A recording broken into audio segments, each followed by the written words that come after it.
জেলা প্রশাসক আমাদেরকে একদম হতাশায় ফেলে দিছে বলা যায়।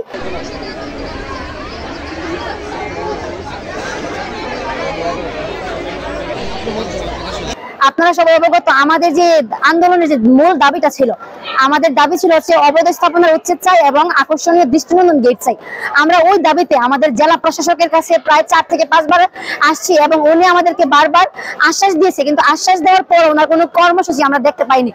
আজকে যখন আবারও জেলা প্রশাসকের কাছে আমরা আসলাম, তখন জেলা প্রশাসক আমাদেরকে একদম হতাশায় ফেলে দিছে বলা যায়।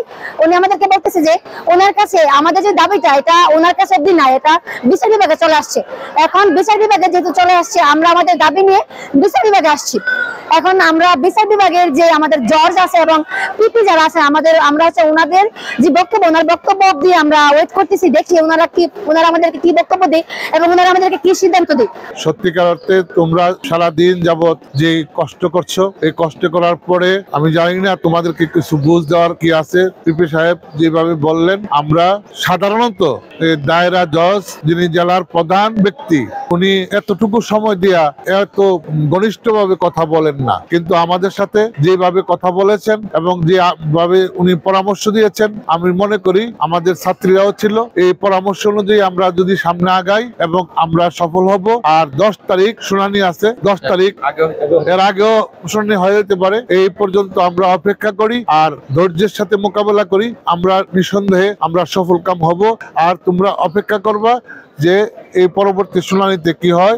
আমার বিশ্বাস এই শুনানিতে আমরা বিজয়ী হব এবং আমাদের ন্যায্যতা রয়েছে, কারণ আমরা ডেভেলপমেন্ট ওয়ার্কের গভর্নমেন্টের কাছে, আর তাদের সাথে আমরা বিরোধী জ্বালাইতে চাই না। তারা যদি স্বাভাবিকভাবে আমাদের সাথে কথা বলে সাধারণভাবে চলে যায়, তাইলে আরো অনেক ভালো হবে। আমরা এই ব্যাপারটাও দেখব। তোমাদের উপরে যদি কোনো অন্যায় আচরণ কেউ করে, সেটা আমরা পরবর্তী পর্যায়ে দেখব এবং এটা নোট রাখবা, বিবেচনা করা হবে, এটা আমরা উপরে জানাবো। স্যারকে নিয়ে আমরা আমাদের জেলা জজ স্যারের সাথে কথা বলেছি, উনি আমাদেরকে একটা গাইড দিয়েছেন। এই গাইড অনুযায়ী ইনশাল্লাহ আমরা কামিয়াবি হবো, কোনো দুশ্চিন্তার কোনো কারণ নাই। তবে আইনি প্রক্রিয়ায় এটা একটু এগোতে হবে, খুব স্বল্প সময়ের মধ্যে এটা তোমরা রেজাল্ট পাবা ইনশাল্লাহ। আমরা আশাবাদী যে অতি শীঘ্রই তোমাদের কলেজের গেটের কাজ করতে পারবা।